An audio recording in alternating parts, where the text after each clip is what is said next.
할렐루야, 반갑습니다. 오늘도 이렇게 귀한 날 특별히 추수감사절을 맞이하며 하나님 앞에 예배 나오신 우리 성도님들 주님의 이름으로 환영합니다. 우리 다 함께 찬양하시면서 감사와 그리고 하나님께 영광 돌리는 예배 드리도록 하겠습니다. 다 함께 나는 예배자입니다. 찬양합니다.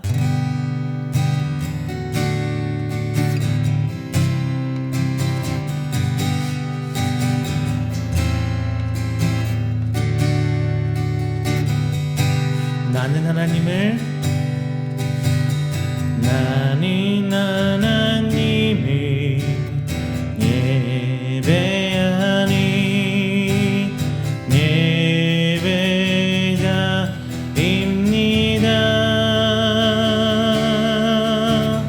내가 서 있는 곳 어디서나 하나님을 예배합니다.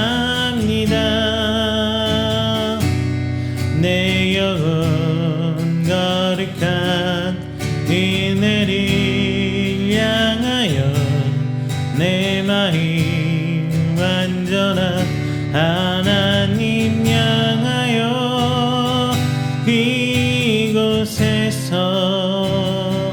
바로 이 시간 하나님을 예배합니다. 나는 하나님을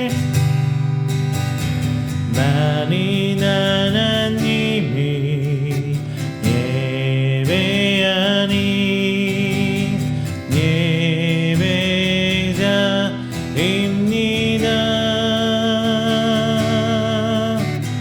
내가 서 있는 곳 어디서나 하나님을 예배합니다. 내 영혼 거룩한 은혜를 향하여 내 마음 완전한 하나님 향하여 이곳에서 바로 이 시간 하나님을 예배합니다.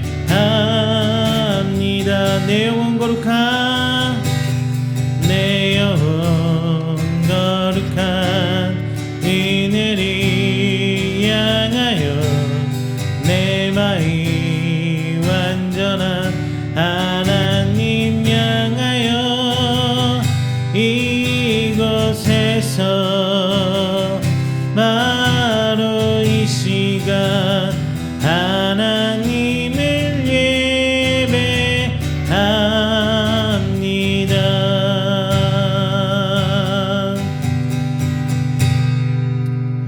할렐루야. 우리 이 시간에 다 함께 우리가 드리는 귀한 예배를 위해서 기도한 시간 가도록 하겠습니다. 하나님, 오늘 추수감사를 맞아 하나님 앞에 나온 성도들 이 귀한 예배를 받아주시옵소서. 오늘 시간을 통하여 한 해가 저희가 하나님께 베푸신 은혜를 되돌아보게 하여 주시옵시고 그 끝없는 은혜에 감사하며 있어 불려 찬양하고 오직 하나님만 바라보게 하여 주시옵소서. 더 귀한 것은 우리에게 주신 그 은혜 가운데 우리 허락하신 그 달란트를 통하여 하나님 사역 감당케 하시고 그 모든 것들 가운데 온전히 주께서 주신 은혜만 붙들고 나아가는 저희가 될 수 있는 하나님 인도하여 주시옵소서. 우리 전국에 있는 우리 귀한 성도들 하나님 붙드시고 인도하시사 그들 마음 가운데 위로함 주시고 새 힘으로 올해 더욱더 뜨거운 몸에 하나님께 나아가 기뻐하며 감사할 수 있는 귀한 시간을 도와주시옵소서. 우리 찬양 속에 거하시며 우리 기도 가운데 응답하시사 주께서 원하시는 교회와 성도의 모습으로 나아갈 수 있도록 하나님 인도하여 주시옵소서. 마지막으로는 우리 귀한 교회 세우셨사오니 주의 아버지 우리 이음교회가 모두 주 앞에 나아가게 하여 주십시고 끝없는 사명 사역 감당할 수 있도록 주의 아버지 인도하여 주옵소서라고 단단히 함께 한 목소리로 기도하도록 하겠습니다. 다 함께 기도합니다. 사랑으로 정하신 주님 감사합니다. 사랑으로 주신 따라 저희 주시기가 감사하고 주의 아버지 도우시고 신경 하나님께 나갈 수 있는 하나님의 소개를 주님도 하여 주시옵소서. 오늘 한 해 동안 돌아오신 하나님의 감격하여 나아갑니다. 아버지 은혜에 감사하는 우리 성도들의 귀한 시간 예배를 주께서 연합하여 주십시고 오늘 주간 바라볼 수 있는 저희들 이 안식일의 스트로를 인도하여 주시옵소서. 성도의 찬양소에 거하시며 아버지 그 찬양 가운데 역사하시사 오직 하나님 주신 은혜를 통하여 주님을 감사할 수 있는 저희들과 주옵시고 주 하나님의 것을 알아볼 수 있는 그 하나님의 향한 제찬을 하나님의 성도의 스트로 시간 들어주십시오. 부족한 것을 주 하나님께 채워주시옵소서. 내 모든 기도가 그대로 없습니다. 하나님 주 함께서 함께 하시며 주께서 내게 주신 그 은혜를 흘러가고서 주의 아버지께서 인도하시니 이 시간 주 살아계신 하나님의 증거요 진짜 주 함께 흘러가시고 주옵사. 주 하나님 저희들을 내주시고 세상 가운데 뚝 세워져가며 진정한 하나님께 은혜를 줄수 있는 하나님 앞에 수 있는 저희들의 승리도 하여 주시고 부족한 것을 보라고 하나님 앞에 주시고 모든 것들 지향점을 위하시고 감사할 수 있는 서로의 슬퍼 주시사 진짜 인도할 수 있는 것들을 주시옵소서. 진짜 오직 하나님과 감사드립니다.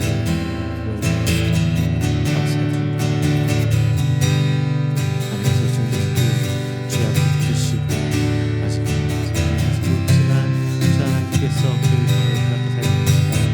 하나님 따가워서 주신 하나님의 교회여 사명과 칭찬받는 교회를 스토리로 하시옵소서.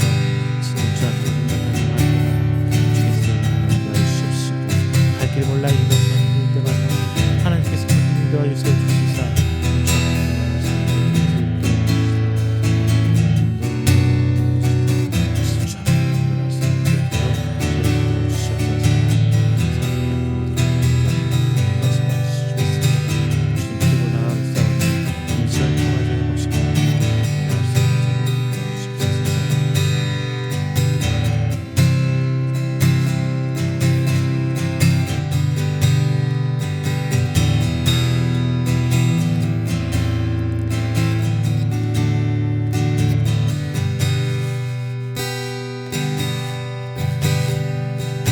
함께 찬양합니다. 다 표현 못해도 나 표현하리라. 나 고백 못해도 나 고백하리라. 다 알 수 없어도 나 알아가리라. 나 남지 못해도 나 닮아가리라. 나 표현 못해도 나 표현하리라. 나 고백 못해도 나 고백하리라. 나 할 수 없어도 나 알아가리라. 나 닮지 못해도 나 닮아가리라. 이 사랑 얼마나 아름다운지,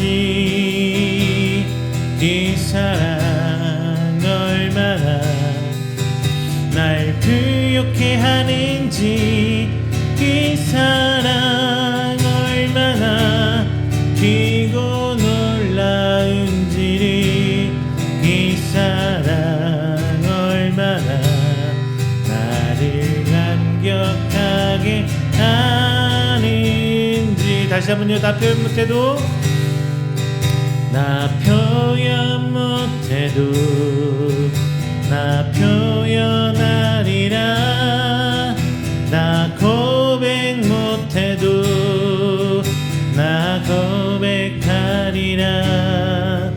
나 할 수 없어도 나 알아가리라. 나 닮지 못해도 나 닮아가리라. 다 표현 못해도 나 표현 못해도 나 표현하리라. 나 고백 못해도 나 고백하리라. 나 할 수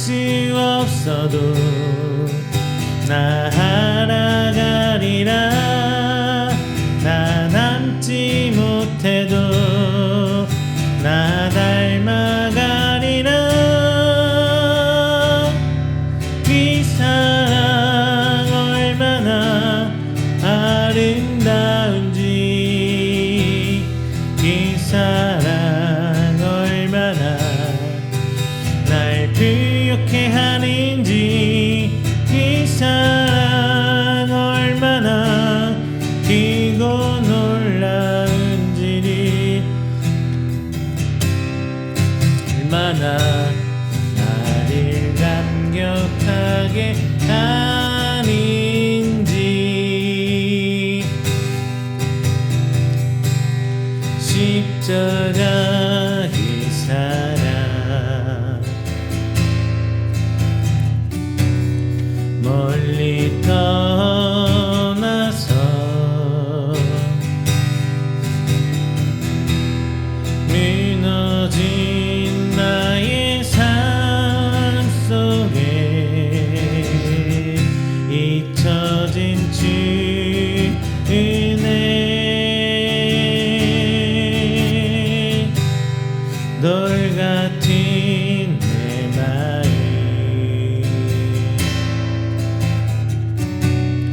어루만지사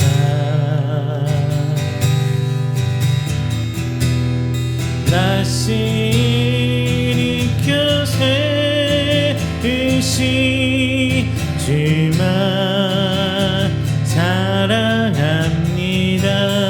다시 한번요. 십자가 이 사랑 멀리 떠나서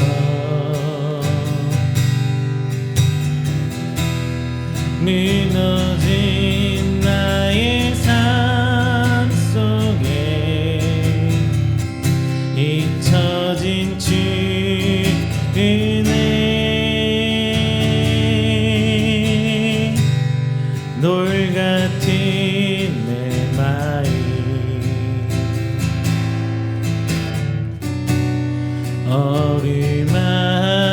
어루만지사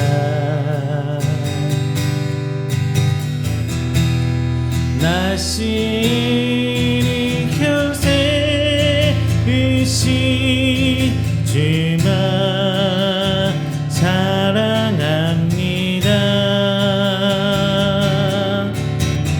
주 나를 보호하시고 나를 뜨시니 나는 외롭고 존귀한 주님의 자녀라.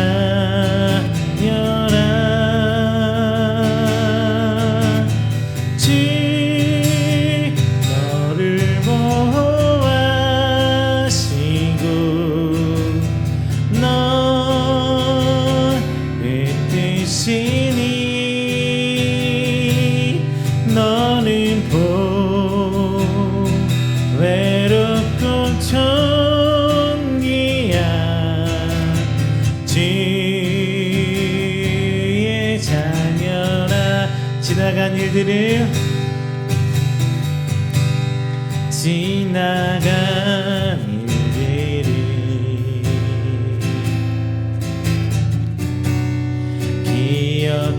기억하지 않고 이전에 행한 모든 일 생각지 않으니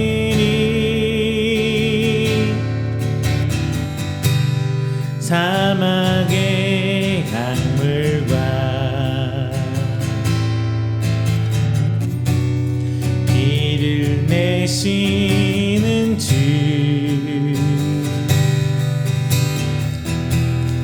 나의 안에 새 일 행하시 주만 바라보리라.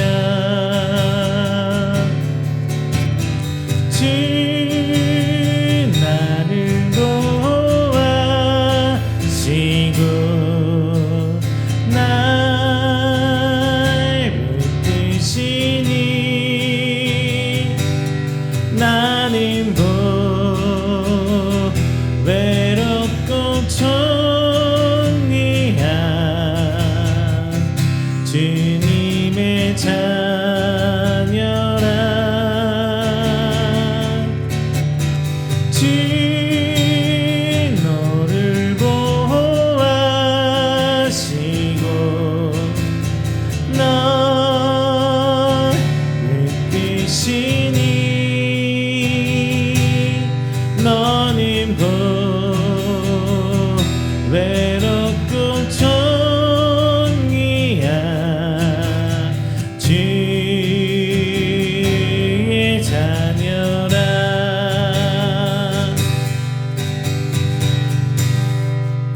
할렐루야. 우리 시간 다 함께 우리가 드리는 귀한 예배를 위해서 조용히 기도하며 준비하는 시간 갖도록 하겠습니다. 다 함께 기도합니다.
사도신경으로 우리 신앙을 고백합니다.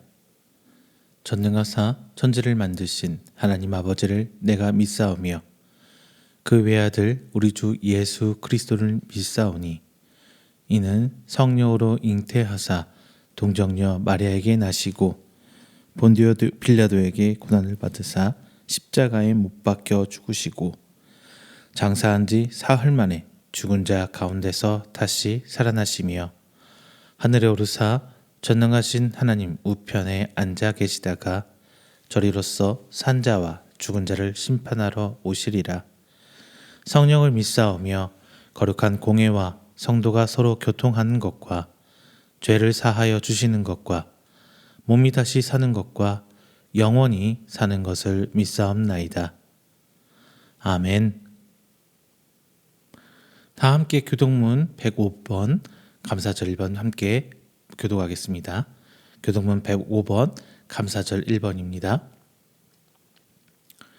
여호와께 감사하라. 그는 선하시며 그 인자하심이 영원함이로다. 여호와께 감사하고 그의 이름을 불러 아뢰며 그가 하는 일을 만민 중에 알게 할지어다. 그들이 광야 사막길에서 방황하며 거주할 성읍을 찾지 못하고 줄이고 목이 말라 그들의 영혼이 그들 안에서 피곤하였도다. 이에 그들이 근심 중에 여호와께 부르짖음에 그들의 고통에서 건지시고 또 바른 길로 인도하사 거주할 성읍에 이르게 하셨도다. 여호와의 인자하심과 인생에게 행하신 기적으로 말미암아 그를 찬송할지로다. 그가 사모하는 영혼에게 만족을 주시며 줄인 영혼에게 좋은 것으로 채워주심이로다. 아멘. 다 함께 찬송가 588장 찬송가 588장 찬양하겠습니다.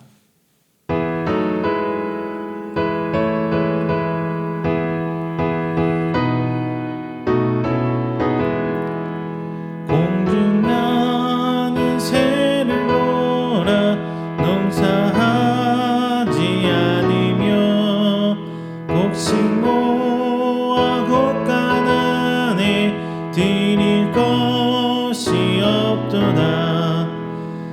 길삼 주관하신 주님 새를 먹여주시니 너희 먹을 것을 위해 근심할 것 무엇냐 들의 백합화를 몰아 길삼 수고 안 해도 솔로몬의 입은 옷도 입고만 못하였네 아궁 속에 던질 풀도 깊이 시거든 사랑하는 자녀들을 입히시지 않으랴 너희들은 세상에서 무엇 먹고 마시며 무슨 옷을 입고 살까 염려하지 말아라 이는 이방 사람들이 간구하는 것이요 너희 하늘 아버지는 너희 쓸 것 아신다 너는 먼저 주의 나라 그의 의를 구하며 하느님이 모든 것을 너희에게 주시리 내일 일을 위하여서 아무 염려 말지니 내일 염려하지 말라 오늘 고생 족하다.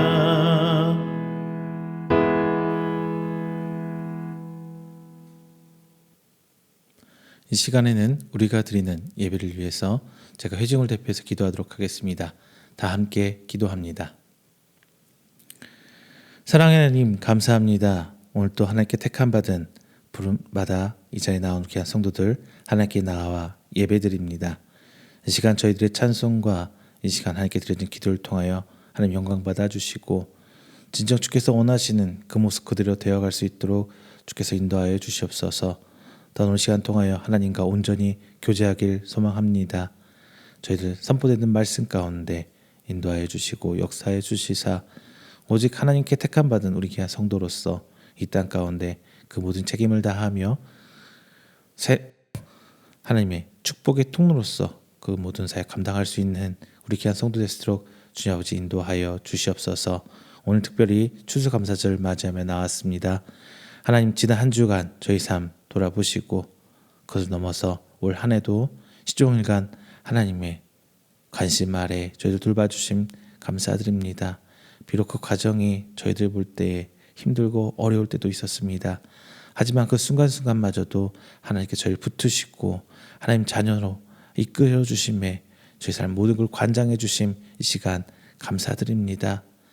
더욱더 하나님 손에 이끌려가는 저희들 되게 하여 주십시고 세상과의 가치관 가운데 헛갈리지 않게 하여 주시며 또한 진정 주께서 원하시는 그 삶의 모습으로 말미암아 이 땅에 하나님을 드러내는 수 있는 저희 되길 소망하오니 주께서 순간순간 우리 믿음 붙드시고 인도하여 주시사 흔들리지 않고 좌절하지 않는 하나님의 성도 그리고 주께서 주시는 기쁨으로 말미암아 나아가 감사할 줄 아는 성도 되시도록 주께서 인도하여 주시옵소서. 저희 가정과 교회와 저희 삶을 주관하시는 그 하나님께 저희 더욱더 내놓고 나아갑니다. 오늘 2025년을 기대하고 준비하고 있사오니 주께서 항상 함께 하시사 귀한 교회와 우리 성도들 주께서 붙드시고 하나님의 사역 가운데 동참할 때에 항상 부족함 없는 가정과 그리고 저희들 마지막으로 이음교 되시도록 주께서 인도하여 주시옵소서. 함께 말씀 나눕니다. 그 말씀을 말미암아 저희가 변화되고 회개하길 원합니다. 그 말씀 성령이 주신 지혜로 말미암아 깨닫게 하여 주시옵시고 진정 하나님께서 원하시는 말씀이 저희 삶을 주관할 수 있도록 귀한 믿음 허락하여 주시옵소서. 또한 기도 없는 것은 하나님께 세우신 귀한 교회, 이음교회 주께서 책임주실 줄 믿습니다. 함께 사역하는 우리 귀한 성도들 기억하여 주시고 동행하며 하나님의 동역할 수 있는 동역자 삼아주심에 주님 오시는 그날까지 충성하는 우리 이음교회 성도들 스스로 주께서 인도하여 주시옵소서. 오늘 예배 시작합니다. 그 순간순간 성령께서 온전히 이끌어 주시고 그 이끌어 주심에 나아가 순종하기를 원하오며 사랑이 많으신 예수 그리스도의 이름으로 기도드립니다. 아멘. 오늘 함께 나누실 말씀은 창세기 39장 1절부터 6절까지 말씀입니다. 창세기 39장 1절부터 6절까지 말씀, 제가 가진 성경으로 구약 60페이지입니다. 다 함께 찾아서 한 목소리로 봉독하겠습니다. 창세기 39장 1절부터 6절까지 말씀입니다. 봉독합니다. 요셉이 이끌려 애굽에 내려가매 바로의 신하 친위대장 애굽 사람 보디발이 그를 그리로 데려간 이스마엘 사람의 손에서 요셉을 산이라. 여호와께서 요셉과 함께 하심으로 그가 형통한 자가 되어 그의 주인 애굽 사람의 집에 있으니 그의 주인이 여호와께서 그와 함께 하심을 보며 또 여호와께서 그의 범사에 형통하게 하심을 보았더라. 요셉이 그의 주인에게 은혜를 입어 섬김에 그가 요셉을 가정 총무로 삼고 자기의 소유를 다 그의 손에 위탁하니 그가 요셉에게 자기의 집과 그의 모든 소유물을 주관하게 한 때부터 여호와께서 요셉을 위하여 그 애굽 사람의 집에 복을 내리심으로 여호와의 복이 그의 집과 밭에 있는 모든 소유에 미친지라. 주인이 그의 소유를 다 요셉의 손에 위탁하고 자기가 먹는 음식 외에는 간섭하지 아니하였더라. 요셉은 용모가 빼어나고 아름다웠더라. 아멘. 할렐루야, 반갑습니다. 지난 한 주일간도 하나님 은혜 가운데 평안하셨습니까? 날씨가 추워지고 있어요. 자, 11월 셋째 주 오늘은 추수감사 주일이에요. 한 해 동안 이제 겨울로 넘어가기 전에 원래는 미국에서 이제 한 해 동안 수확한 거에 대해서 감사하게 하는 게 추수감사절인데, 우리가 한 해 동안 비록 농사 짓거나 그러진 않으시더라도 올 한 해 동안 하나님께 받은 은혜, 그리고 하나님께 그 감사하면서 오늘 하루를 보내셨으면 합니다. 이맘때쯤이면 이제 교회는 축제 분위기가 되죠. 왜? 저희는 그렇게는 그런 행사가 당연히 없겠지만 중형급 작은 교회들도 그래요.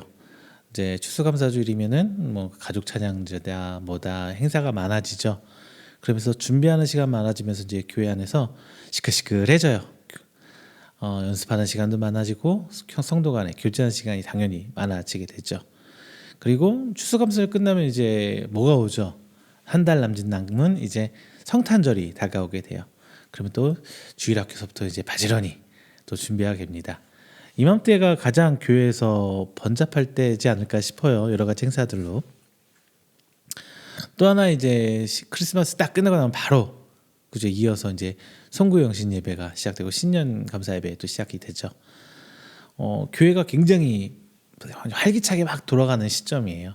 그리고 아마 교회에서 지도부를 하고 계신 분들은 아마 준비하고 있는 게 있을 거예요. 이제 2025년을 계획하고 있을 겁니다. 큰 교회들은 예산안 결정이 아마 지금쯤 났을 거고요. 그리고 이제 각 부서로 배정되고 이런저런 행사들이 일들이 진행되고 있어요. 이렇게 되면서 교회가 막 축제 분위기로 달아올라요. 저도 12월에는 좋은 일이 있어요. 감사할 일이. 저희가 이제 결혼한 지 12년 차, 12년 되는 거죠. 12월 22일 날 저희가 결혼을 했거든요. 그래서 이제 감사할 일들이 막 생겨나요. 제가 결혼 얘기로 잠깐 나갔지만 결혼이란 게 뭐예요? 서로 간의 사랑의 결실, 선택의 결론이에요. 그러면서 결혼까지 오기까지 계속된 선택의 과정, 그리고 결혼 후에도 그런 게 지나가게 되죠. 그리고 결혼은 어떻게 해야 잘 되게 돼요? 상호 책임져 갈 때 행복한 가정을 꾸며 나가게 됩니다. 아무것도 모르고 그냥 사랑하는 사람하고 같이 막 살아가면 될 거라고 생각했는데 결혼하니까 책임져야 될 일이 많아지죠. 저도 결혼한 지 얼마 안 돼서 첫째 아이가 생겼습니다. 뭐 제 생각해 보면은 아빠에 될 준비가 안 된 상태에서 아빠가 된 거예요. 그러다 보니까 이제 와이프한테 저희 사모한테 정말 많이 혼났어요. 지금도 뭐 잘 열심히 하려고 하는데 그게 잘 안 되더라고요. 그래서 뭐 이런 과정들은 저뿐만 아니라 대부분 남편들이 겪고 있는 일이지 않을까 싶어요. 그래서 이 과정에서 시간이 흘러가면서 책임이라는 것을 이제 갖게 됐을 때 비로소 가정은 안정화되고 가고 있는 것 같아요. 서로 그 책임져주고 그리고 보좌해주고 도와주고 할 때 가정이 안정화되는 것 같아요. 자, 마지막으로 결혼은 서로 간에 이해가 동반될 때 행복한 가정이 되는 것 같습니다. 예전에 제가 한번 상담을 받아본 적이 있는데 이런 얘기 상담하신 선생님이 이런 얘기 하시더라고요. 상대방을 인정을 해줘야지 상대방을 바꾸려 하면은 서로 힘들어진다 뭐 이런 말씀하더라고요. 저도 전적으로 동의해요. 뭐 제가 단순한 결혼을 말씀을 드렸지만 교회 안에서도 마찬가지지 않을까 싶어요. 교회는 정말 특정한 목적 없이 오직 하나님 보고 모인 사람들이에요. 그러면서 행사도 진행하게 되고 무엇을 하게 되는데 서로 존중해주고 받아들여서 인정해줘야지 상대방을 설득하려고 하면은 교회에서 분쟁이 되고 싸움이 돼요. 그렇지만 서로 뭐 조정해야 될 건 분명히 있겠죠. 하지만 너무나 내 주장을 상대방한테 관철시켜서 설득해러 간다면은 분명히 힘들 것입니다. 이렇게 단순히 예를 들면 제일 중요한 건 서로 인정한다는 거예요. 그게 바로 이해의 시작입니다. 그래서 이것이 다르다는 것에 대해서 좀 다르다는 것을 인정하고 존중하는 것을 나아갈 때 좀 시너지 효과를 내주고 있는 것도 같아요. 뭐 오늘 본문 말씀에 이제 한 가정이 나와요. 요셉의 가정. 물론 이야기는 다 아시는 이야기예요. 요셉이 형제들의 질투를 받아서 팔려나갔다. 그리고 그곳에 애굽 팔려나가는데 보디발 장군을 만나고 거기서도 뭐 무슨 일이 있어서 요셉은 감옥에 가서 결국 애굽의 총리가 됐다. 뭐 이거 다 아는 스토리입니다. 제가 왜 가정을 얘기하고 책임을 얘기했느냐? 바로 요셉이 하나님의 축복을 받아서 형통을 하게 되면서 제일 중요하게 된 게 바로 책임이에요. 책임은 요셉은 항상 그 언저리에서 책임져 왔어요. 근데 우리 기독교인들은 성도로 살아가면서 이 책임에 대해서는 정말 무감각해지는 것 같아요. 성도로서 받을 권리만 정말 많이 생각하고 내가 성도로서 살아가면서 받고 감내해야 될 그 책임에 대해서는 정말 책임이 없는 것 같습니다. 그냥 하나님께 받을 책임만 얘기하고 있어요. 자, 요셉은 하나님의 택함을 받아서 그 과정에서 정말 최선을 다하고 책임져 왔어요. 그 모든 하나님의 이끌어간 과정에서. 그랬을 때 하나님도 요셉이라는 사람의 인생을 처음부터 끝까지 완전히 책임져 주십니다. 그래서 요셉은 이제 성경에서 대표적인 축복의 통로의 역할을 합니다.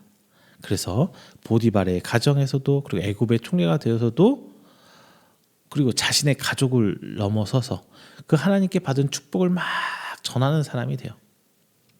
저는 이 과정을 결혼에 빗대서 지금 말씀드렸어요. 왜냐, 하나님과 저희 신앙인들, 저희 성도들의 신앙생활 하는 사이 그 관계가 결혼과 비슷하다고 생각되기 때문이에요. 선택과 책임, 그리고 축복의 통로로서의 역할이 가정 그리고 하나님 나라를 유지하는데 너무나 중요한 요소이기 때문에 오늘 본문을 통해서 강조하기 위함입니다. 오늘 추수감사절이죠. 감사할 거 정말 많으실 거예요. 힘들고 어려운 건 저도 압니다. 하나님도 알고 계세요. 하지만 이 감사의 요건을 찾기 위해서는 우리가 그냥 받은 것만 생각하고 감사할 요건을 찾으려면은 찾기 힘들 거예요. 하지만 하나님과 나의 관계에 있어서 나와 가정에서의 구성원 간의 관계, 그리고 교회 성도들과의 관계를 통해서 우리가 서로 책임을 다한다면 아마도 감사할 수 있는 여지들이 더 많아지지 않을까 생각합니다. 자, 오늘 본문에서 강조하는 그 축복의 통로, 축복받은 자, 복받은 자의 감사를 위해서 무엇이 필요한지 한번 본문을 통해서 하나씩 짚어가 보도록 하겠습니다. 먼저 중요한 것은 인정이에요. 제가 잠깐 인정이란 말씀드렸습니다. 무슨 인정해야 하느냐? 하나님의 택함을 인정해야 돼요. 내가 하나님을 택한 게 아니라 하나님께서 날 택하셨다라는 이 인정이 필요한 거예요. 내가 교회 나오고 싶어서 나와서 내가 하나님을 선택했고 언제든지 난 하나님을 떠날 수 있는 사람이야 라고 생각하지 마시고, 나는 결단코 하나님께서 택함 받았기 때문에 내가 무슨 것을 어떻게 하더라도 하나님은 날 놓지 않으실 거야. 이 믿음이 우리의 이 신앙 저변에 깔려 있어야 되는 거예요. 자, 말씀을 들어갈게요. 요셉의 삶을 돌아보면 그의 삶이 참 기구하죠. 자, 먼저 요셉은 야곱과 라헬의 사이에서 나온 아들입니다. 라헬, 야곱의 두 번째 부인이죠. 야곱에는 두 명이에요. 첫 번째 아는 레아, 그리고 두 번째 아는 라헬이에요. 원래대로 한다면은 야곱은 아마 라헬과만 결혼을 했을 거예요. 그런데 그 과정에서 삼촌 라반의 계략 때문에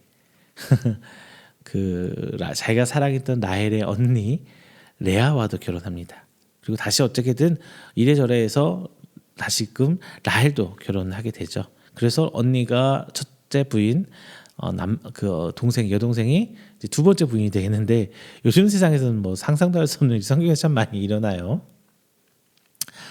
그런데 물론 순서는 언니가 첫 번째, 동생이 두 번째였지만 야곱의 마음은 어디 있어요? 바로 라헬, 두 번째 아내인 라헬에게 가 있죠. 그래서 항상 요셉은 라헬하고 시간을 더 많이 보냈던 것 같아요. 오히려 레아는 외롭고. 그래서 하나님께서는 이 외로워하는 레아에게 복을 주십니다. 더 많은 자녀를 주세요.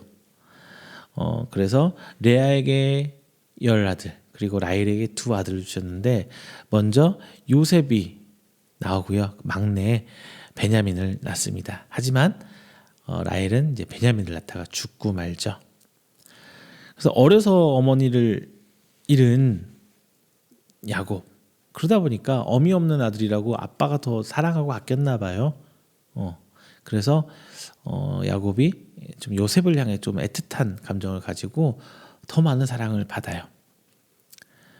그러다 보니까 이제 남은 10형제들, 베냐민 제외하고요, 레아로부터 나온 10형제들에게 이제 그 질투를 받게 되죠.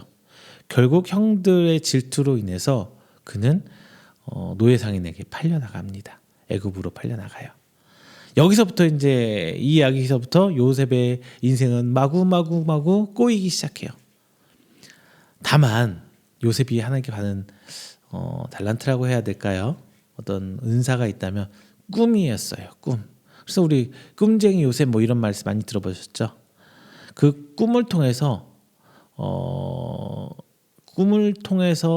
요셉이 하나님께 선택받았다는 건 성경을 드러내주고 있어요.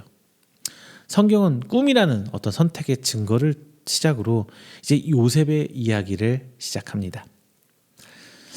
형제들에게 팔려서 미디안 사람에게 다시 보디발이라는 사람의 집에게 요셉은 팔려가요. 이제 성경은 본장 2절에서 그의 신분과 상태를 이야기해 줍니다. 2절, 여호와께서 요셉과 함께 하심으로 그가 형통한 자가 되어 그의 주인 애굽 사람의 집에 있으니. 자, 요셉의 상태는 어떤 상태예요? 여호와 하나님과 함께 하고 있는 상태예요. 그리고 그의 신분은 형통한 자라고 성경에서 이야기합니다. 우리가 좀 헷갈릴 수 있어요. 요셉이 뭐가 형통해? 형제들한테 미움받아서 팔려서 노예로 왔는데, 그렇죠? 그런데 성경은 하나님과 함께한 자, 그리고 하나님의 복을 받아서 형통한 자라고 이야기를 하고 있어요. 지금 이 요셉의 상태는 막 미디안 사람한테 팔리고 또 되팔려서 보디발의 집에 막 도착했습니다. 즉 팔리고 팔려진 상태예요. 이 상태를 성경은 여호와께서 함께 하신다 이렇게 이야기해요. 그리고 요셉의 신분 뭐예요? 노예죠. 자유와 본인의 의지는 사라지고 이제 주인의 뜻대로 살 수밖에 없는 요셉입니다. 그런데 그 신분을, 그 상태를 형통한 상태라고 얘기를 하고 있어요. 이것을 우리는 하나님과 한 상태, 그리고 그 결과 형통한 자라는 것은 우리의 상식선에서 이해할 수 없는 거죠. 그러니까 우리가 생각하는 하나님과 동행하는, 하나님의 복음과 형통하는 이 기준에 대해서 좀 잘 한번 생각해 봐야 할 필요성이 있어요. 우리가 생각하는 하나님과 동행한 상태는 뭐예요? 바로 잘됨에 있어요.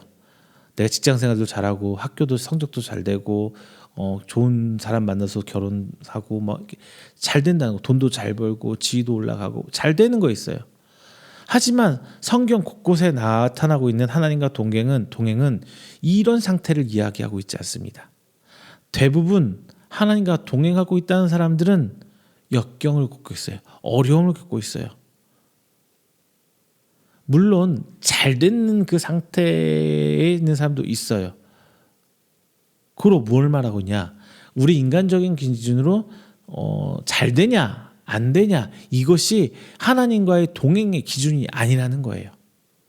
서두에 저는 결혼을 예로 들었습니다. 그 남녀 둘은 함께 살아가고 있어요. 즉 삶에서 동행하고 있죠. 같이 살아가고 있다고 해서, 결혼 생활을 하고 있다고 해서 삶이 그냥 다 잘 되는 일만 있어요? 항상 행복하기만 합니까? 혹은 거꾸로 돈이 많고 잘 나가고 있다서 그 가정이 항상 행복합니까? 그건 아니죠. 동행은 함께하고 있다는 그걸 얘기하고 있는 거지, 그거로 인해 나타난 결과가 어쨌다 저쨌다를 판단하는 기준은 아니에요. 그냥 상태를 이야기합니다.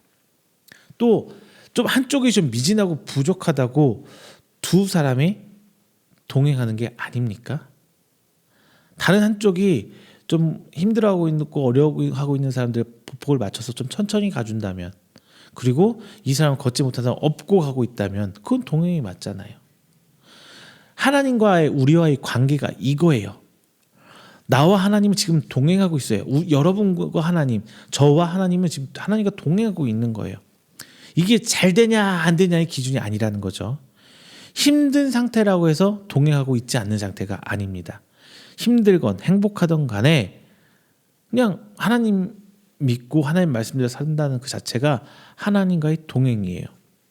그리고 내가 하나님을 좀 소홀히 했다고 해서 동행하고 있지 않은 거 아니에요.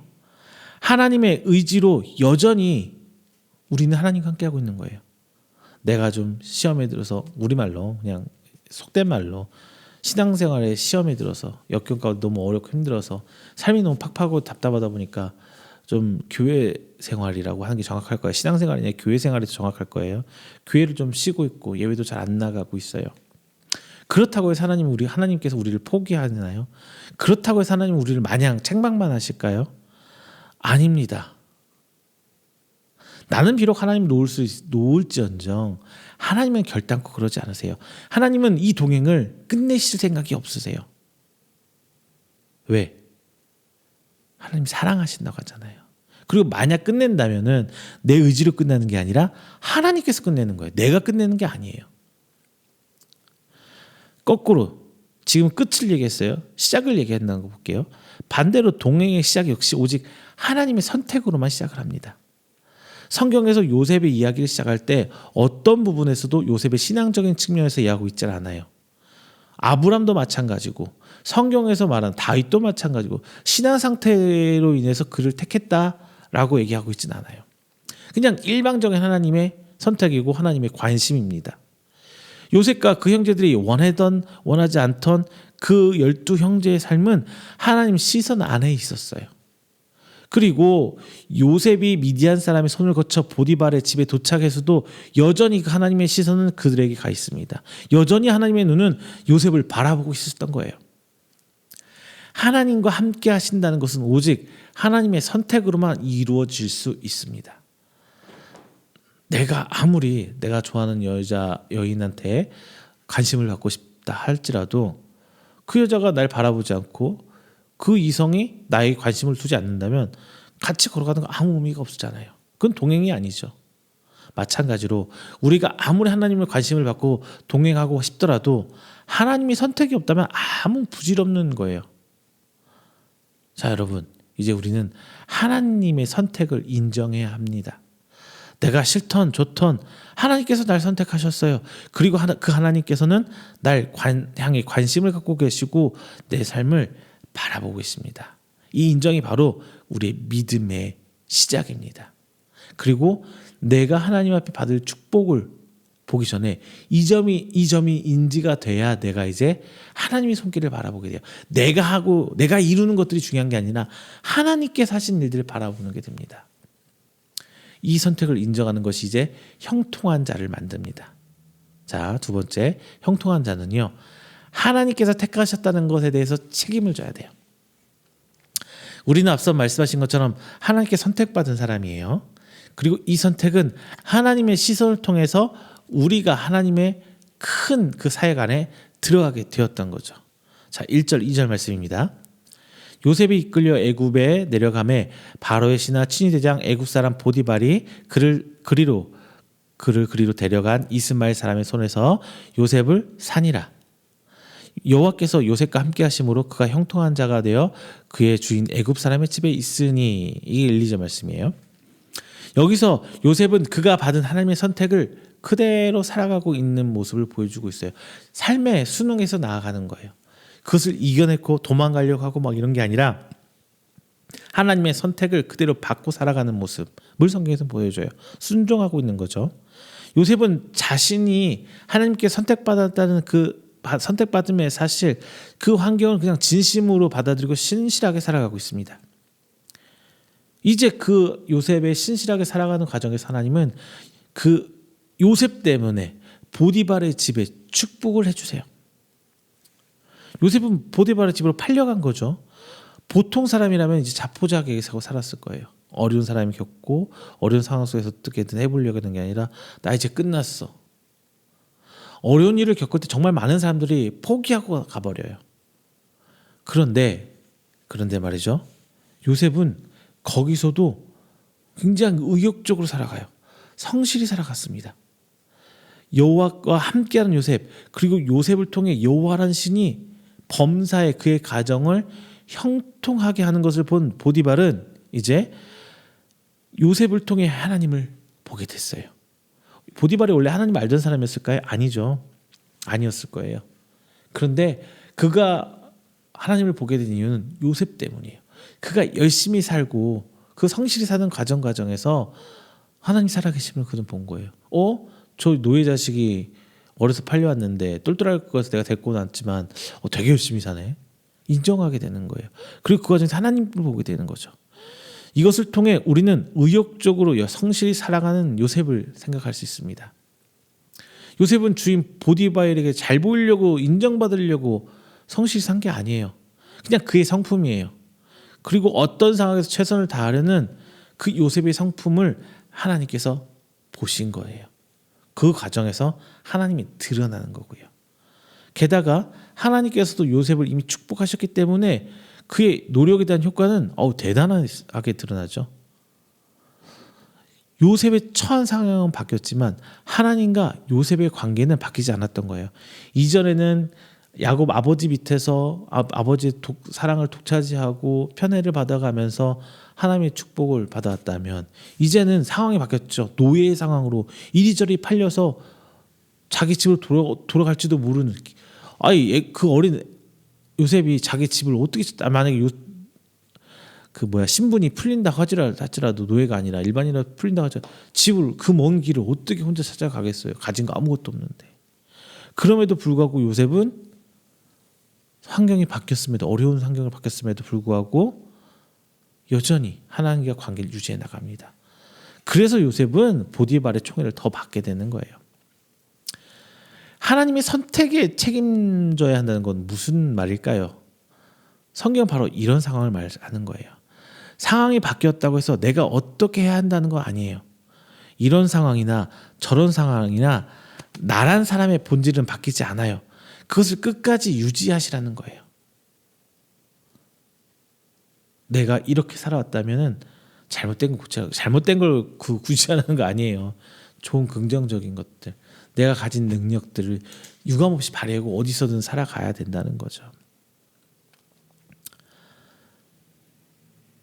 요셉은 다시 한번 말하지만 보디발에게 인정받게 성실한 놓은 게 아니에요.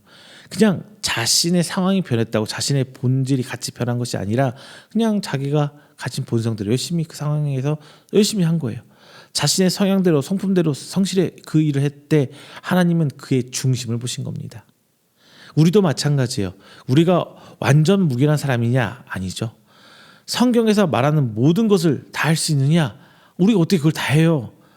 그렇다고 해서 하나님께서 우리를 선택하지 않으셨냐? 그건 또 아니죠. 그냥 하나님께서는 우리가 부족한 걸 아세요. 우리의 불완전함을 너무나 잘 아세요. 그러나 우리의 중심을 보시고 어떤 점 하나를 우리의 초점을 맞추신 거예요. 성경의 인물들이 그래요. 다 불완전하죠. 다 죄지어요. 죄를 짓기도 하고 가끔은 성품 자체가 글러먹은 사람들도 있어요. 과거 행실이 불완전한 사람, 성적으로 타락한 사람, 뭐 별별 사람 다 있습니다. 그럼에도 불구하고 하나님께서는 그들을 선택하시고 하나님의 사역으로 불러들이세요. 그리고 그들을 그냥 하나님께 틀어 고치고 깎아서 뭐 하려는 게 아니라 그 본질 본성 그대로 하나님께 사용하십니다. 상황이 바뀌더라도, 이런 상황이라도 저런 상황이라도 하나님께서 이 삶을 유지하는 것 자체가 하나님 선택이 책임지는 거예요. 저도 지금 열심히 살고 있어요. 내가 예전에는 그냥 교회에서 일반적인 기성교 스타일들 목회만 해왔고 전도만 해왔고 말씀만 섬겨왔다면 지금은 그렇지 않잖아요. 그런데 이 상황에서도 성도, 우리 교인의 성도 대항서 항상 밝게 손님을 향해서 웃어주고 사람을 맞이하고 대하고, 저는 그게 옳은 길이라고 생각을 하는 거예요. 내가 처한 상황, 내가 처한 환경은 바뀌었을지라도 그냥 묵묵히 살다 보면은 하나님께서 여전히 나를 바라봐 주시고 나를 향해서 하나님의 축복의 통로를 사용해 주시지 않을까, 이 믿음으로 가는 거예요. 하나님께서 본 본질이 무엇이냐, 이것을 아는 게 아주 중요해요. 사람이기 때문에 변할 수도 있고 배신할 수도 있어요. 그러나 하나님께서 나란 존재 가운데 하나님께서 집중해서 보신 게 무엇이냐가 정말 중요해요. 그리고 그것은 바로 하나님께서 내게 주신 은사, 달란트에 해당합니다. 저는 그거로 생각해요. 제가 뭐 능력이 뭐 엄청 특출한 게 있는 거 하나도 없어요. 다만 우직하게 묵묵히 버티는 거. 하나님께서 그거 하나 보지 않으셨을까? 이거 제 생각이에요. 제가 남들보다 뭐 찬양을 잘하는 것도 아니고 말씀을 잘 전하는 것도 아니고 전도를 굉장히 잘하는 것도 아니고 그렇다고 성경을 뭐 꽉 깨가지고 막 신학적으로 굉장히 하나도 없어요. 그런 거. 그냥 하나님께서 보내신 그 자리에서 우직하니 하나님께서 다음 또 계획을 진행시킬 때까지 그 자리를 지켜서 묵묵하게 버티는 거, 저는 이게 제 장점이 아닐까 싶어요. 하나님께서 그거 보시지 않으셨을까? 자, 하나님께서 허락하신 달란트, 이것을 땅에 묻지 않고 지속적으로 노력하는 것, 그냥 그 자체가 사명을 감당하고 있다는 거예요. 몇 달란트 남겼냐, 많이 남겼냐, 조금 남겼냐, 이게 중요한 게 아니라 그냥 그 자체로 노력해 왔다는 거. 묻지만 않으면 돼요. 땅에 묻고 안 하시면 돼요. 그리고 오늘 설교에서 말하는 이 행동이 바로 택하심에 책임지는 겁니다. 사명을 감당함은 곧 하나님을 드러낸 심이라는 거예요.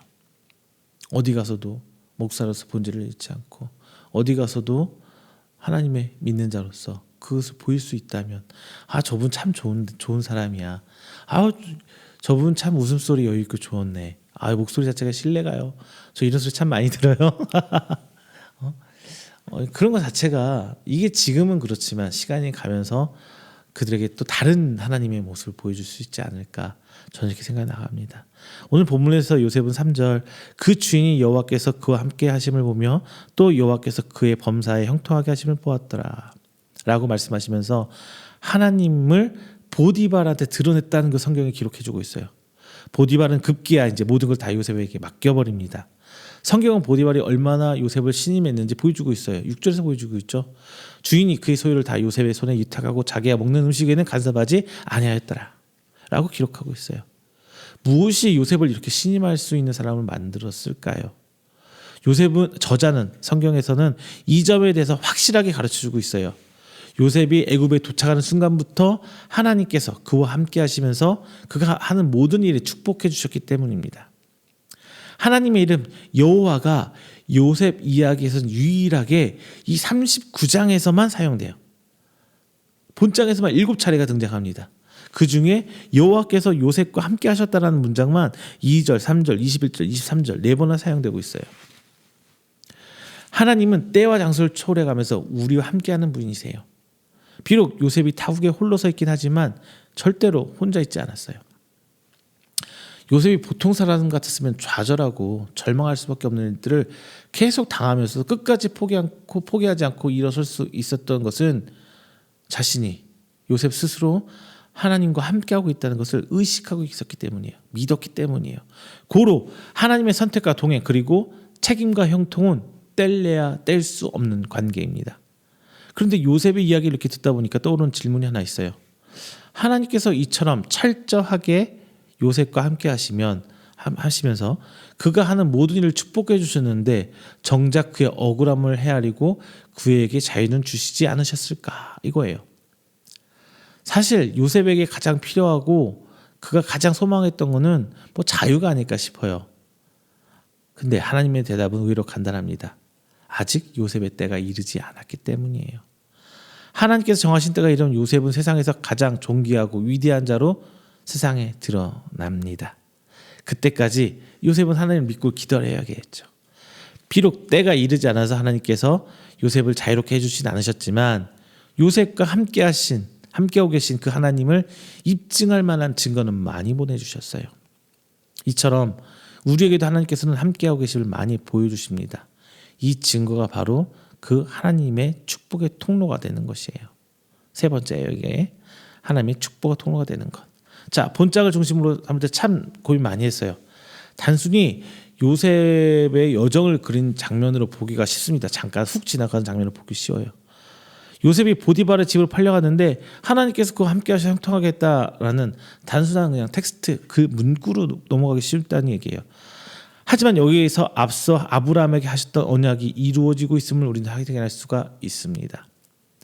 하나님께서는 아브라함을 택해 불러주셨어요. 그리고 그에게 첫 번째 명령을 하시고 언약을 맺으십니다. 창세기 12장 1절부터 3절까지 말씀 보시면 하나님은 이제 아브라함에게 떠나라고 하세요. 그리고 복이 될 거라고 약속하시죠. 이 복은 단순히 아브라함이 받아 누릴 복을 넘어서서 이제 민족을 이루게 될 축복과 저주의 통로가 될 거라고 아브라함이 약속하세요. 이 언약이 그대로 이삭과 야곱에 의해서 요셉을 통해 드러납니다. 요셉은 본의 아니게 자신과 가족의 고향을 떠나게 됐습니다. 그리고 하나님의 선택과 언약이 발동하죠. 그리고 그의 삶을 축복의 통로로 삼으세요. 그가 어디에 있든 노예로 보디발의 가정에 있든 범죄자로 수감돼서 감옥에 있든 모든 권세를 가진 총리의 위치에 있던 하나님께서는 그를 통해서 축복을 하시고 하나님의 언약을 이루심을 드러냈어요. 아브라함에게 언약하신 언약, 내가 너를 큰 민족이 되게 할 것이다. 내가 너에게 복을 줄 것이다. 내가 너의 이름을 크게 할 것이다. 너를 축복하는 사람들에게 복을 줄 것이다. 너를 통해 그리고 내 안에서 지구상의 모든 사람이 복을 받게 하시다. 이런 것들 다 요셉을 통해 이루어주셨어요. 보여주셨어요. 성경의 이야기는 하나님이 어떤 사람을 선택해서 다른 사람들에게 축복을 하신다는 하나님의 이야기예요. 어떤 사람은 선택하고 어떤 사람은 지옥을 보낸다는 그런 이야기가 아니에요. 성경의 이야기는 어떤 사람들 선택해서 죄와 죽음의 저주 아래에 사는 사람들에게 복을 주시는 이 하나님의 은혜의 이야기입니다. 이로써 선택받은 사람들을 통해서 모든 사람들에게 은혜의 손길을 내미시는 하나님의 이야기가 바로 이 성경이라는 거예요. 그리고 그 이야기의 본장에서 아주 대놓고 강력하게 드러납니다. 하나님이 우리를 선택하실 때는 세상의 기준에 따른 그 성공하라고 부르신 것이 아니에요. 하나님께서 우리를 택하셨다는 것은 우리가 복이 되라고 부르신 거예요. 너를 통해서, 너를 인해서, 너 때문에 세상 사람 모두가 복을 받게 될 것이다. 이것이 하나님께서 우리를 선택하신 이유예요. 그 복이라는 것 자체가 돈하고 물질하고 연관시키지 마세요. 나로 인해서 누군가가 기뻐할 수 있고, 나로 인해서 누군가를 행복하게 할 수 있고, 나로 인해서 편안해질 수 있다면 참 그게 큰 축복 아닐까요? 오늘도 저 어머님 뻘 되시는 분이 오셔서 사진 찍었는데 한가했어요. 손님이 없었어요. 1시간 반을 이야기를 하다 가셨어요. 이런저런 이야기. 그러면서 가시면서 좋은 이야기 해주셔서 감사합니다 하고 가시더라고요. 저는 그거 보고 뿌듯했어요. 1시간 반 동안 뭐 큰 이야기 아니었고 사소한 이야기였는데 저분이 그 이야기 통해서 힘을 얻어 가시는구나. 그런 얘기도 하시고. 그래서 제가 지금 하고 있는 이 또 다른 목회의 한 단면이 아닐까라고 저는 생각하고 지금 하고 있어요. 나로 인해서 주변 사람들이 막 돈이 많아지고 나로 인해서 저 자녀들 잘 되고 뭐 눈에 직접적인 보이는 게 좋죠. 그렇지만 여러분과 누군가 대화해서 그분이 힘을 얻고 여러분과 누가 함께 기도해서 그가 위로를 받고 여러분과 내가 손을 맞잡음으로써 새 힘을 얻었다면 큰 여러분 축복의 통로 역할을 감당하신 거예요. 모든 것을 물질과만 연관시키려 하지 마세요. 그건 정말 하나님이 주신 복과 은혜를 한정지 있는 거예요. 본문에서는 요셉이 바로 그 축복의 통로의 역할을 해내고 있습니다. 근데 그 신분은 뭐예요? 노예죠. 그 어느 것도 자신의 것이 아니에요. 그냥 다 주인 것이죠. 그가 한 행동을 해서 본인이 명예롭게 되는 것도 아니에요. 그 영광은 다 주인이 취합니다. 자신의 소유가 하나도 없어요. 자신의 누리는 축복이 아니라 축복의 통로서 역할을 하는 것을 보여주고 있습니다. 말씀을 맺겠습니다. 자, 이제 왜 이 축복의 통로가 되는 게 형통일까요? 앞서 말씀드린 것처럼 요셉은 노예죠. 아무리 노력해도 자신의 것이 아니라 주인의 것인 상황이에요. 자, 이 상황에서는 아무것도 축복인지 형통인지 뭐 알 수 있는 상황이 아니에요. 하지만 이 이야기 안에 이 질문에 답이 숨겨져 있습니다. 요셉은 노예의 신분으로 그 축복의 통로 역할을 정말 잘 해냈어요. 그로 말미암아 주인인 보디발은 바로 하나님을 보게 되죠. 요셉 자체의 어떤 성실함을 본 것도 있지만 더 큰 것은 성경에서 분명히 기록해 놓은 것처럼 요셉을 통해서 하나님이란 신을 본 거예요. 3절 다시 한번 읽어드릴게요. 그의 주인 여호와께서 그와 함께 하심을 보며 또 여호와께서 그의 범사에 형통하게 하심을 보았더라. 성경은 분명히 요셉의 성실함을 얘기하고 있질 않아요. 요셉을 통해 드러난 하나님을 이야기하고 싶은 거예요. 그리고 그때 주인은 요셉을 총무 삼고 자신의 소유 모두를 요셉에게 맡깁니다. 자기가 먹고 음식 빼고. 보디발은 요셉이 성실해서 그를 총무로 삼고 모든 걸 맡긴 거 아니에요. 성경은 그 모든 이유가 하나님께 있다는 것을 이야기하고 있어요. 정확하게는 요셉과 함께한 하나님을 보고 요셉을 신뢰해서 요셉에게 맡긴 거죠. 즉 요셉이 축복의 통로로서 역할을 다할 때 그가 누리게 되는 거예요. 요셉이 누리는 것은 자신의 것이 아닙니다. 다 주인의 것이에요. 다만 하나님의 은혜로 마치 자신의 것처럼 누릴 수 있게 된 거죠. 우리 성도도 마찬가지입니다. 우리는 하나님으로부터 기업을 선물 받았어요. 직장을 선물 받았어요. 자녀를 선물 받았어요. 내 것이 아니에요. 다 하나님 것이에요. 그럼에도 불구하고 우리는 그것을 누리고 있는 거죠. 왜?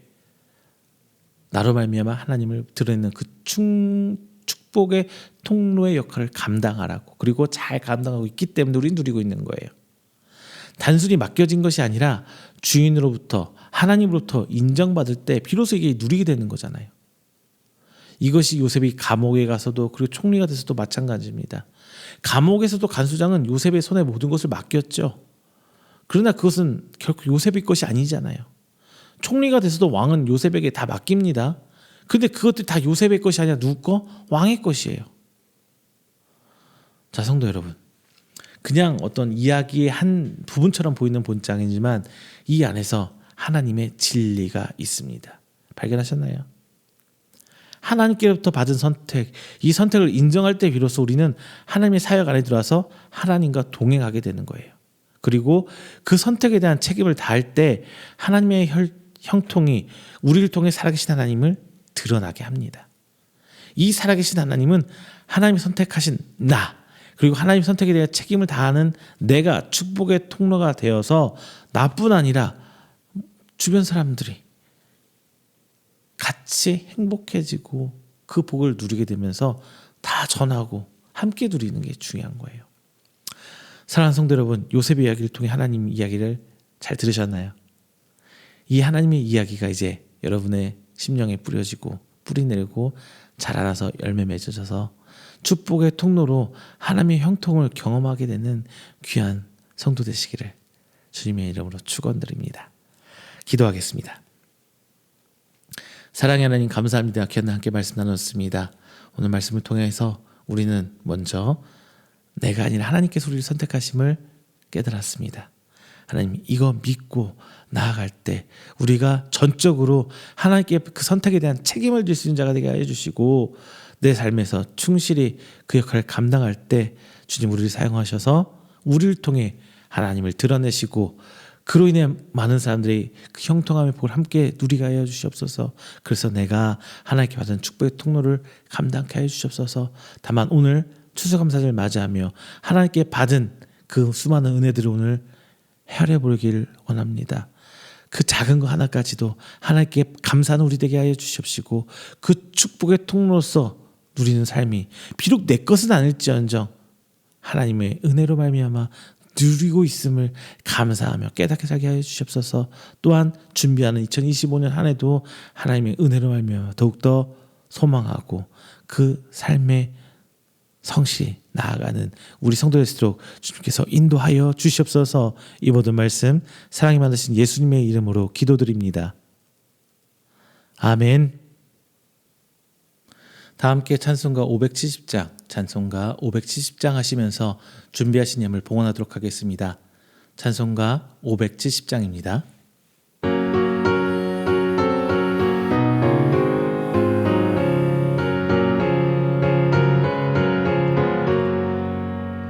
주는 나를 기르시는 목자여 나는 주님의 귀한 어린 양 푸른 풀과 맑은 시냇물가로 나를 늘 인도하여 주신다.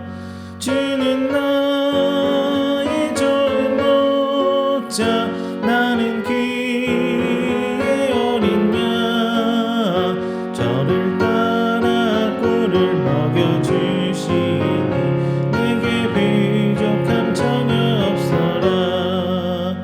예쁜 새들 노래하는 아침과 노을 비키는 고운 왕후네 사랑하는 나의 목자 음성이 나를 언제나 불러주신다.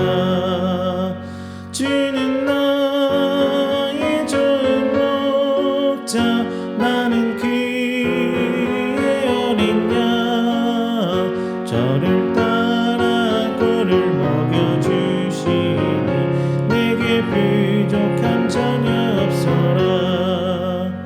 못된 짐승 나를 해치 못하고 거친 비바람 삭지 못하리. 나의 주님 강한 손을 펼치사 나를 주야로 지켜주신다. 주는 나의 좋은 목자 나는 그의 어린 양 저를 따라 꿀을 먹여주시니 내게 부족함 전혀 없어라.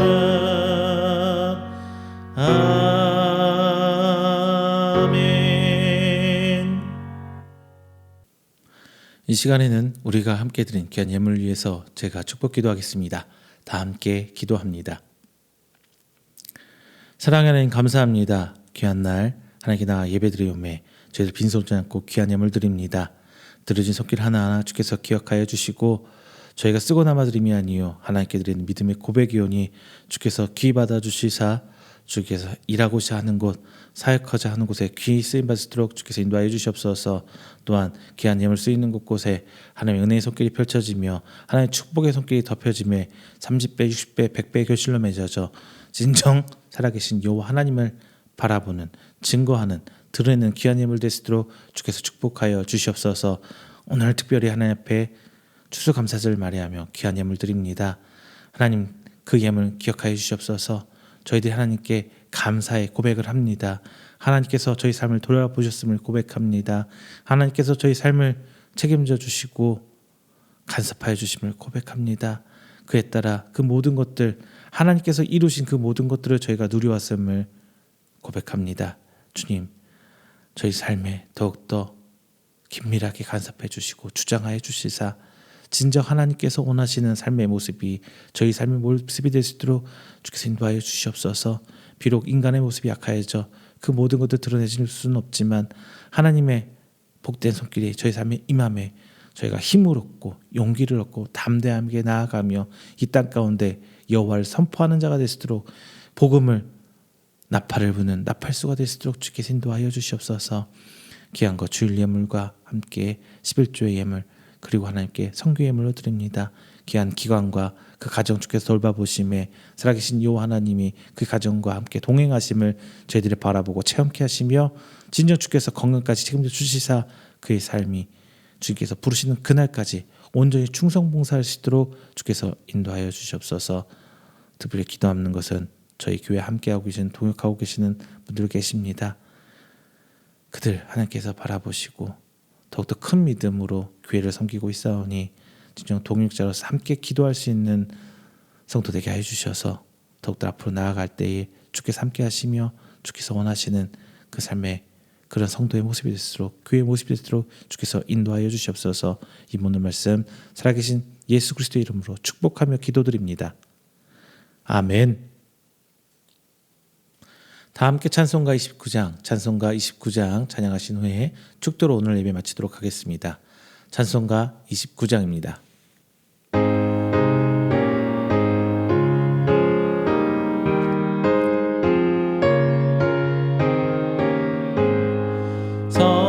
성도여 다 함께 할렐루야 아멘. 주 찬양하여라 할렐루야 아멘. 주 보좌 앞에서 택하신 은혜를 다 찬송하여라 할렐루야 아멘. 마음을 열어라 할렐루야 아멘. 온 하늘 울려라 할렐루야 아멘. 인도자 되시며 친구가 되신 주 그 사랑 끝없다 할렐루야 아멘. 주 찬양하여라 할렐루야 아멘. 찬양은 끝없다 할렐루야 아멘. 거룩한 집에서 주인 존귀리며 늘 찬송 부르자 할렐루야 아멘. 축도합니다. 여호와는 내게 복을 주시고 너를 지키시기를 원하며 여호와는 그의 얼굴을 내게 비추사 은혜 베푸시기를 원하며 여호와는 그 얼굴을 내게로 향하여 드사 평강 주시기를 원하노라. 이제는 우리 주 예수 그리스도의 은혜와 하나님의 사랑하심과 성령님의 교통 교제하심이 오늘 자리나 하나님을 예배하고 추수감사절을 맞이하며 하나님께서 우리를 택하셨음을 인정하고 그 택하심의 책임을 다하고 또한 하나님 앞에 그 모든 것에 대한 축복의 통로가 되어 나가기를 원하는 우리 성도들의 머리 위에와 그의 가정과 사업장 그리고 그가 계획하는 모든 행사 위에 영원토록 함께 있을지어다. 아멘.